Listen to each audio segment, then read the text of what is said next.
Assalamualaikum warahmatullahi wabarakatuh. Saya April Laila Musdalifah dari kelas akuntansi 4B pengauditan 1. Di sini saya akan menjelaskan Enron questionable transaction and other Anderson troubles. Apa sih Enron itu? Siapakah Enron itu? Kapan dan di mana kasus ini terjadi? Apa yang terjadi kepada Enron? Mengapa pelanggaran ini terjadi? Bagaimana tindakan yang sebenarnya yang dilakukan Enron? Enron merupakan perusahaan gabungan yang bergerak di industri energi yang berbasis di Houston, Texas, Amerika. Selain di bidang energi, Enron melakukan diversifikasi di bidang lain, tak terkecuali industri non-energi. Kasus Enron mulai terungkap akhir tahun 2001 dan di tahun 2012 berefek domino ke penurunan harga pasar keuangan global. Apa yang terjadi pada Enron? Pada kasus Enron, diketahui ada terjadinya moral hazard di antaranya. 1. Manajemen fraud. 2. Manipulasi laporan keuangan. 3. SPE yang dibentuk tidak independen. 4. Conflict of interest. 5. Ethical issue. Lalu mengapa hal ini bisa terjadi pada Enron? Perilaku moral hazard Enron membuat runtuhnya perusahaan ini. Menurut teori fraud, terdapat 3 pilar mengapa perilaku non-etis ini terjadi. 1. Pressure. 2. Opportunities. 3. Rationalization.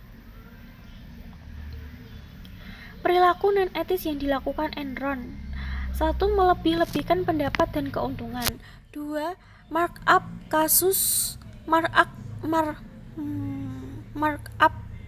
cash dan off balance sheet pada utang.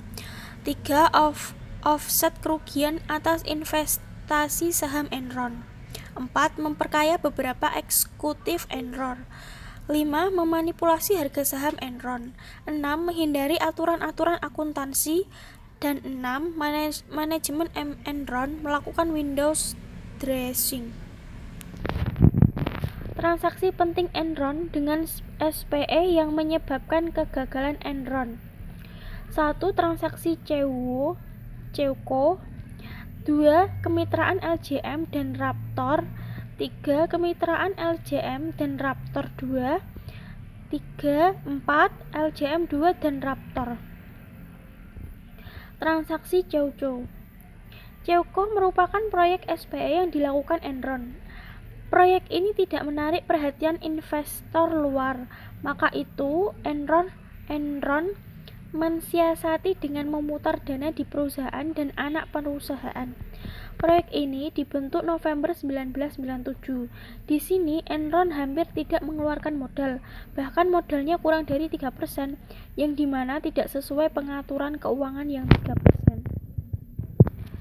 Kemitraan LJM dan Raptor 1. Investasi Enron di Raim Teams dari nilai $10 juta dalam 2 tahun meningkat menjadi $300 juta. Dan Enron mencatat dalam laporan laba rugi, pengakuan Enron ini tidak sesuai dengan prinsip GAAP. Kemitraan LJM dan Raptor 2. Kemitraan ini dimaksudkan untuk berfungsi sebagai mitra umum melalui perantara untuk mendorong investasi luar untuk digunakan dalam mendorong berbagai aset yang ingin disindikasi oleh Enron. LJM 2 dan Raptor. Fasto melaporkan kepada investor LJM 2 bahwa Raptor mendapatkan retur 125%. Raptor didesain untuk mengurangi resiko yang berhubungan dengan portofolio investasi kepemilikan dan didukung oleh saham Enron. Raptor menjamin kerugian potensial atas invest Enron selama harga pasar saham Enron naik. Kesimpulan, pihak manajemen Enron telah melakukan berbagai macam pelanggaran praktik bisnis yang tidak sehat dan keluar dari prinsip GCG. Ketidakindependensi KAP pengaudit Enron. Solusi yang dapat diambil: 1. Perlu ditetapkan GCG yang konsisten. 2. Menerbitkan peraturan yang jelas untuk mengatur transparansi pengungkapan transaksi keuangan antar perusahaan. 3. Tuntutan hukum kepada manajemen Enron. Yang keempat, jasa audit KAP dipisah dengan jasa konsultan. Arthur Andersen Troubles adalah perusahaan jasa profesional terbesar di dunia dan yang paling dihormati yang berdiri sejak 1913. Merupakan KAP Big 5 pada masanya, yang dimana sekarang telah menjadi Big 4 antara lain PwC, EY. Masalah-masalah audit Arthur Andersen. Klien: 1. WorldCom, 2. Enron, 3. Global Crossing, 4. Waste Management, 5. Sunbeam, 6. BVA. Kebutuhan Andersen atau BVA. BVA merupakan perusahaan amal nirlaba di Amerika Serikat yang dimana menipu investor dengan menyembunyikan kerugian dari investor, yang dimana kala itu auditornya Arthur Andersen. Keruntuhan Andersen atau Sunbeam. Sunbeam melakukan penggelembungan dana melalui strategi penipuan akuntansi. Selain itu, perusahaan melakukan tindakan tidak benar buy and hold. Masalah Andersen dengan Sunbeam berakhir dengan tuntutan class action dari investor Sunbeam. Keruntuhan ini juga terlibat dalam pengadilan atas data akuntansi yang dipertanyakan mengenai pendapatan yang berlebih pada waste management. Andersen memperoleh biaya tambahan dari waste management dengan melakukan tugas khusus. Keruntuhan Andersen.